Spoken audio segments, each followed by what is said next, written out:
3 महीने, ठीक इतना ही समय हुआ है। यह रूसी रॉकेट लॉन्चर यूक्रेनी सेना को आतंकित कर रहा है दिन दर दिन। BM these स्मर्च multiple rocket launcher के रॉकेट्स ने यूक्रेनी वाहनों, बुनियादी ढांचे और सैनिकों पर कहर ढाया। डरावनी बात यह है कि यह दानव अपने सारे रॉकेट 1 मिनट से भी कम सिर्फ 38 सेकंड में दाग सकता है। अगर हम सटीक बात करें तो उतनी ही तेजी से ये अपना सामान समेट सकता है और सूरज ढलने से पहले ही वहां से निकल सकता है, जिससे अब किसी भी जवाबी हमले को लगभग नामुमकिन बना देता है। शुरुआत में यूक्रेन को नहीं पता था कि उन पर क्या हमला हो रहा है। कुछ रॉकेट कहीं से भी आ रहे थे, कुछ अचानक खेरसोन, मिखाइलायू और जापोरिजिया के नागरिक इलाकों में गिर रहे थे। उन्हें अपने लक्ष्य का पता लगाने में हफ्तों की लगातार निगरानी लगी, जो रूस के अंदर 30 किलोमीटर से भी ज्यादा छुपा हुआ था। उन्होंने असल में रियल टाइम में देखा कि BM थीस ने खुले मैदान से रॉकेट दागे, कुछ ही मिनटों में सब समेटा और फिर पास के जंगलों में गायब हो गया। लेकिन यूक्रेन का उसे एक बार फिर भागले देने का कोई इरादा नहीं था। कुछ ही मिनटों में उन्होंने लॉन्चर पर 2 कामिकाजे ड्रोन भेजे, जिनमें से एक ने मिसाइल को निशाना बनाकर पूरे सिस्टम को नष्ट कर दिया। अब मैं आपको उस शानदार टीम से मिलवाता हूं, जिसने न सिर्फ इस खतरनाक रॉकेट लॉन्चर को खत्म किया, बल्कि 12 अरब से ज्यादा की रूसी सैन्य संपत्ति, जिसमें 2000 से ज्यादा टैंक और 3000 इन्फेंट्री फाइटिंग व्हीकल शामिल हैं, को भी नष्ट किया है। मिलिए यूक्रेन की नेशनल गार्ड की स्पेशल फोर्सेस डिटैचमेंट लाजार्स ग्रुप से। 12 अरब की तबाही से भी ज्यादा हैरान करने वाली बात यह है कि इस ग्रुप का लीडर कोई पेशेवर सैनिक नहीं, बल्कि एक फिल्म निर्माता है। 56 वर्षीय व्यक्ति ने नागरिक स्वयंसेवकों के छोटे समूह को यूक्रेन की घातक ड्रोन युद्ध इकाइयों में से एक बना दिया। मिलिए पाउलो याजारो से, जिन्हें उनके कॉल साइन लाजार के नाम से भी जाना जाता है। युद्ध से पहले उन्हें मुख्य रूप से एक टेलीविजन निर्माता के रूप में जाना जाता था, जो एक प्रमुख टीवी स्टूडियो के सह मालिक थे और एक लोकप्रिय राजनीतिक टॉक शो का निर्माण करते थे। आज हालांकि वह यूक्रेन की सबसे प्रभावी ड्रोन यूनिट का नेतृत्व करते हैं। पिछले 3 वर्षों से यह समूह परछाइयों में काम कर रहा था। कोई भी नहीं जानता था कि वे कौन है। अगस्त 2025 में फोर्ब्स यूक्रेन ने येदोजादोव को कवर पर दिखाकर समूह के शानदार रिकॉर्ड को दुनिया के सामने रखा। सितंबर 2023 में बने लाजर समूह ने हर महीने करीब 300 मिलियन मूल्य के रूसी उपकरण नष्ट किए हैं और ये सब अटल वीडियो सबूतों से प्रमाणित है। यूक्रेन के जनरल स्टाफ के अनुसार इस युद्ध में नष्ट हुए हर 5 रूसी टैंकों में से 1 उन्होंने नष्ट किया है। रूस ने आक्रमण के बाद से करीब 11,300 टैंक और 23,500 से ज्यादा बख्तरबंद वाहन गंवाए हैं, जिनमें से लगभग 20 टैंक के नुकसान के लिए लाजर का समूह जिम्मेदार है। नेशनल गार्ड की 27वीं ब्रिगेड के तहत काम करने वाली यह यूनिट मुख्य रूप से आम नागरिकों से बनी है, जिन्होंने खुद को अत्यंत कुशल ड्रोन पायलटों में बदल लिया है। ये सब तब शुरू हुआ जब नेता पाउलो येदोजादोव ने 2022 के अंत में रूस के पूर्ण आक्रमण पर स्वयंसेवक बनने का निर्णय लिया। सिर्फ अपनी संगठनात्मक क्षमताओं और कुछ हटकर सोच का इस्तेमाल करते हुए उन्होंने एक बिल्कुल नई तरह की ड्रोन युद्ध टीम बनाई, जैसी यूक्रेन ने पहले कभी नहीं देखी थी। उनकी नेतृत्व में लाजर का समूह एक छोटे स्वयंसेवी प्रोजेक्ट से यूक्रेन की सबसे घातक भारी बम वर्षक ड्रोन इकाई में बदल गया। 1300 से ज्यादा लड़ाके पूरे मोर्चे पर तैनात है। आज उनकी टीमें लगभग हर 10 किलोमीटर और लगभग हर रात मोर्चे पर तैनात रहती है। 90 से 100 ड्रोन क्रू की सेना रूसी सैनिकों के लिए नया दुस्वप्न तैयार कर रही है। आराम करने की कोशिश करते हुए आप देख सकते हैं कि लाजर के समूह को जो वास्तव में सबसे अलग बनाता है और जो इसे बेहद घातक बनाता है, वो है उनकी नवाचार की क्षमता। वे आम हार्डवेयर और हिस्सों को लेकर उन्हें ऐसे विनाशकारी हथियार बना देते हैं जैसा किसी ने सोचा भी नहीं था। 2022 के मध्य में येदोजादोव को सिगरेट तस्करों से तस्करी किया गया 10,000 कीमत का कृषि ड्रोन मिला। उसने सोवियत युग की एंटी टैंक माइंस लगाकर उसे हथियार बना दिया और इसी से आने वाली पीढ़ियों के लिए युद्ध का चेहरा बदल दिया। शुरुआती दिनों में ड्रोन काफी सीमित थे। उन्हें जुड़े रहने के लिए line of site radio signal की जरूरत होती थी, लेकिन येदोजादोव की टीम ने अपने भारी ड्रोन पर स्टारलिंक कम्युनिकेशन टर्मिनल लगाकर इसे बदल दिया। अब पायलट ड्रोन को सैटेलाइट इंटरनेट से दूर से नियंत्रित कर सकते थे। उन्हें फ्रंट लाइन के पास जान जोखिम में नहीं डालनी पड़ती थी। ये क्रांतिकारी था। कुछ $1000 का ड्रोन जिसमें सस्ता घातक बम था, अचानक दुश्मन की सीमा में कई किलोमीटर अंदर उड़ सकता था। इस दौरान पायलट बंकर में सुरक्षित रहते थे, खतरे से बाहर। 3 साल से ज्यादा के ऑपरेशंस में लाजार समूह के सिर्फ 16 सदस्य कार्रवाई में मारे गए, जो उनके खतरनाक मिशनों के हिसाब से बहुत कम है। 2022 से पहले दुश्मन की सीमा के अंदर लक्ष्य पर हमला करने के लिए या तो महंगी मिसाइलों का सहारा लेना पड़ता था या पायलटों को जान जोखिम में डालकर फ्रंट लाइन के पास भेजना पड़ता था हर एक मिशन में। और रूस आज भी बिल्कुल यही करता है। मेरा मतलब है, हमने इसे इंट्रो में साफ देखा था, कैसे उन्होंने सिर्फ एक लक्ष्य को मारने के लिए $1 करोड़ की कीमत वाला रॉकेट लॉन्चर तैनात कर दिया। एक बड़ी समस्या थी कि कमर्शियल ड्रोन की बैटरी सिर्फ 20-30 मिनट चलती थी। लाजर के समूह ने यह समस्या ड्रोन में बड़ी बैटरी लगाकर हल की। 2 बैटरी पैक की जगह उनके तकनीशियनों ने हर ड्रोन में 18 बैटरी पैक ठूस दिए। अब बढ़े हुए उड़ान समय के कारण एक ड्रोन एक रात में 16 लक्ष्यों पर हमला कर सकता है, जबकि पहले केवल 2 कर सकता था।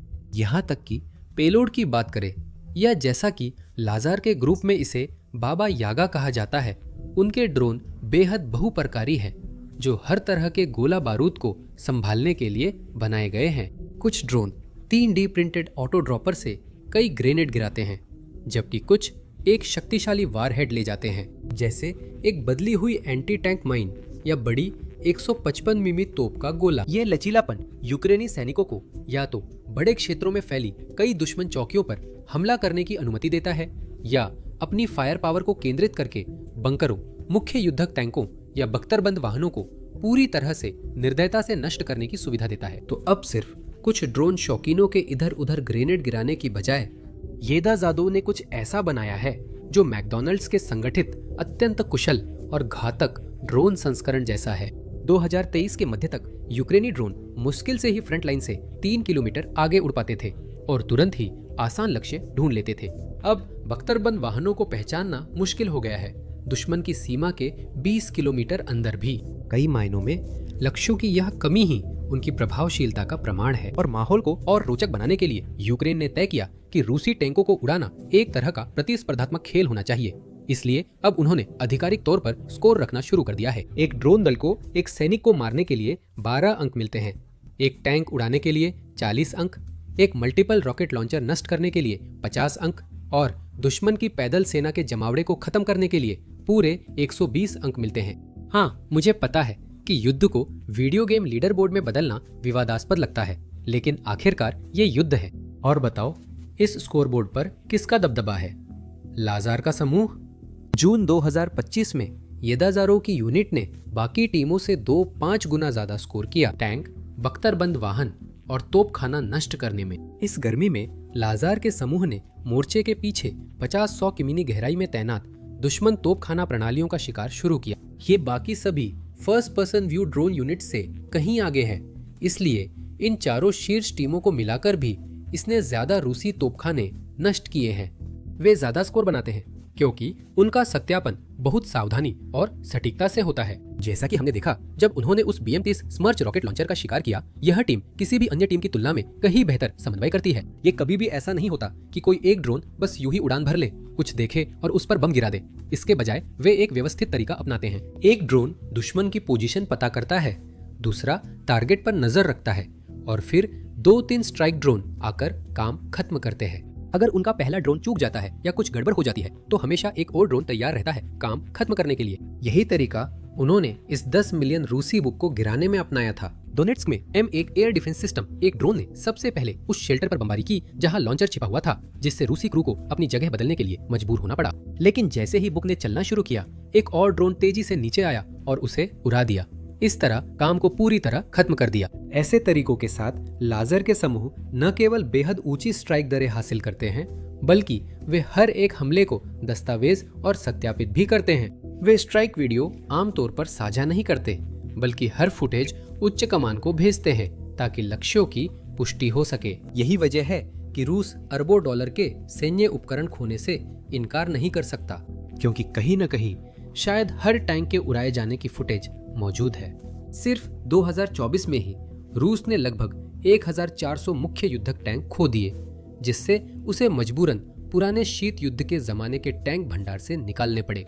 सच कहूँ तो पुराने टैंक बेकार है, क्योंकि लाजर के ड्रोन उन्हें मोर्चे तक पहुंचने से पहले ही ढूंढकर नष्ट कर देते हैं। गोली चलाने का मौका भी नहीं मिलता। एक नया T-90M टैंक करीब 3 या 4 मिलियन डॉलर का आता है और पुराने मॉडल भी अभी भी लाखों में या कम से कम कई 100,000 डॉलर में आते हैं। दूसरी ओर स्मिर्च मल्टीपल रॉकेट लॉन्चर 5 मिलियन से ऊपर और बुक एयर डिफेंस सिस्टम लगभग 10 मिलियन का होता है। अक्टूबर 2025 तक लीक फुटेज और चश्मदीद गवाहों के अनुसार रूस की कुल उपकरण हानि लगभग 100 बिलियन तक पहुंच गई है। रूस की सेना अपनी भारी क्षतियों की भरपाई के लिए इतनी बेताब है कि अब हास्यास्पद कदम उठा रही है। रूसी कमांडरों का मानना है कि इंजन और धातु वाले वाहन ड्रोन से आसानी से देखे और नष्ट हो सकते हैं। उन्होंने जानवरों को परिवहन के लिए इस्तेमाल करना शुरू कर दिया है। एक इंटरसेप्टेड रेडियो में एक रूसी सैनिक शिकायत करता सुनाई देता है, रक्षा मंत्रालय ने हमें गधा भेजा है क्योंकि हमारे पास ट्रक नहीं है। लाजर के समूह हर रूसी नुकसान के लिए जिम्मेदार नहीं है। यूक्रेन की तोपखाना, टैंक रोधी और ड्रोन टीमों ने भी भारी नुकसान पहुंचाया है। लाजर की यूनिट खास है क्योंकि उन्होंने रूस के सबसे कीमती लक्ष्यों का बेरहमी से शिकार किया है। ये महंगे संसाधन ही वजह है कि उनके द्वारा किए गए कुल अनुमानित नुकसान की राशि इतनी चौंकाने वाली है। 13 फरवरी 2023 की रात रूसी सेनाओं ने 32 टैंक और बख्तरबंद वाहनों के साथ अचानक हमला करने की कोशिश की। दुर्भाग्यवश उनके लिए लाजर के ड्रोन ऑपरेटरों ने काफिले को आते हुए देख लिया। दुश्मन को आगे बढ़ने देने के बजाय उन्होंने तुरंत कार्रवाई शुरू कर दी। कई बमवर्षक ड्रोन दुश्मन के काफिले की ओर उड़कर थर्मल कैमरों से वाहनों को चिन्हित कर बम गिराने लगे।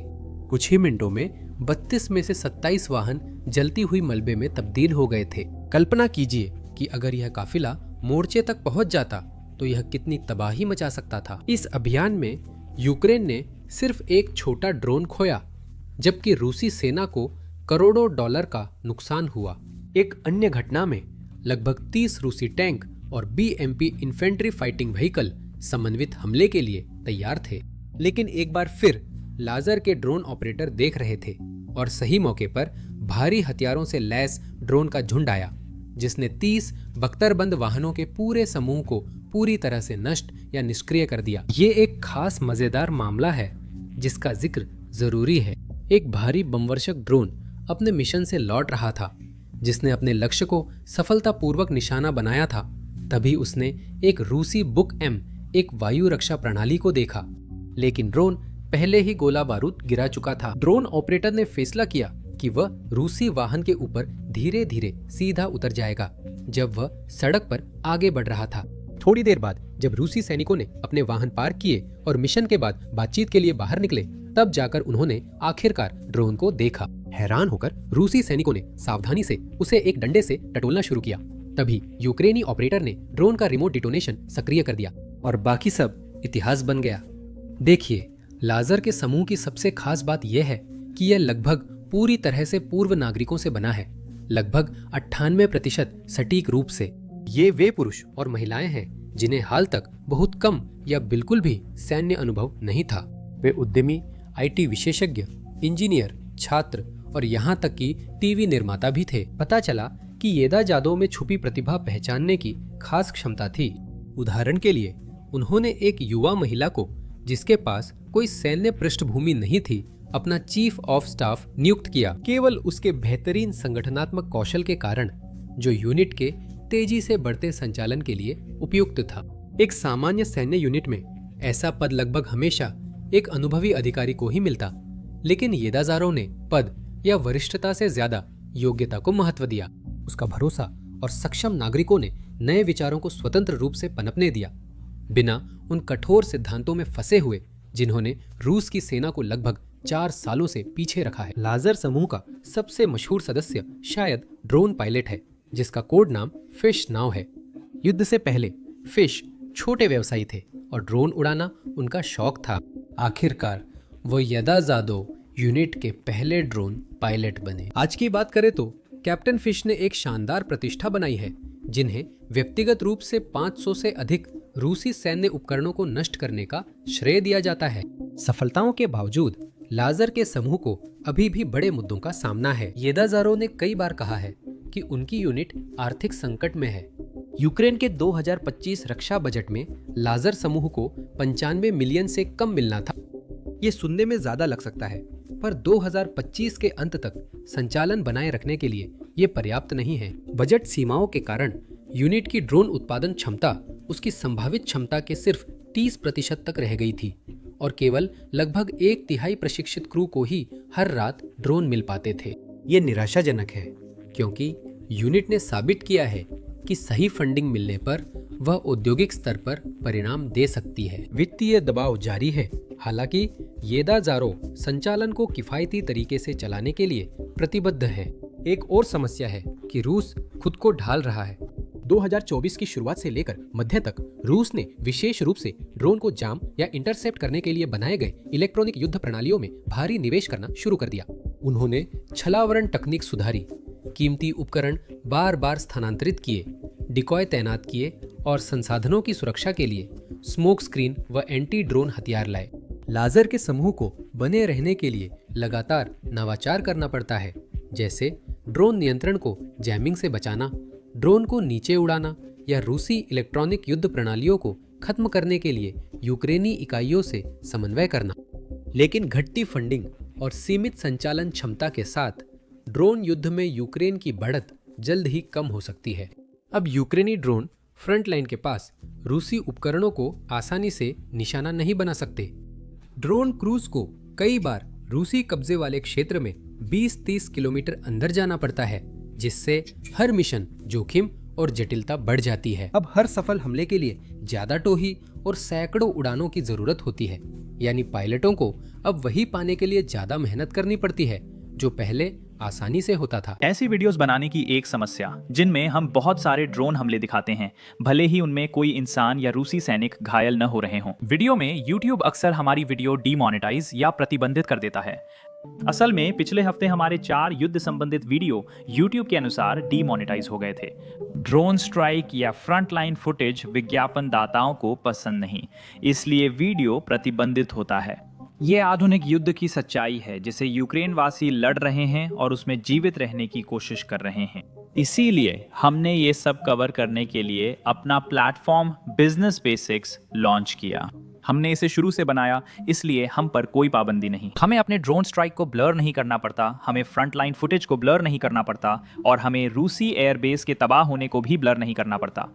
हम साइट पर कोई विज्ञापन नहीं चलाते। इस तरह हमें सिर्फ विज्ञापन दाताओं के नाखुश होने पर खुद को सेंसर नहीं करना पड़ता। हम साइट को आपके समर्थन से चलाते हैं, विज्ञापनों से नहीं।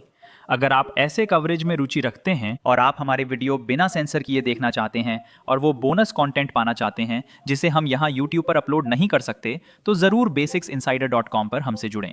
आप डिस्क्रिप्शन में दिए गए लिंक पर भी क्लिक कर सकते हैं या अपनी स्क्रीन पर दिख रहे QR कोड को स्कैन कर सकते हैं। जुड़ने पर आप हमारे सभी पहले और भविष्य के अपलोड किए गए वीडियोस देख सकते हैं। इसके अलावा आप हमारे कवरेज और हमारे चैनल को सपोर्ट भी करेंगे, तो इसके लिए आपका बहुत बहुत धन्यवाद। मेरा नाम सैम है और मैं आपसे अगले वीडियो में मिलूंगा।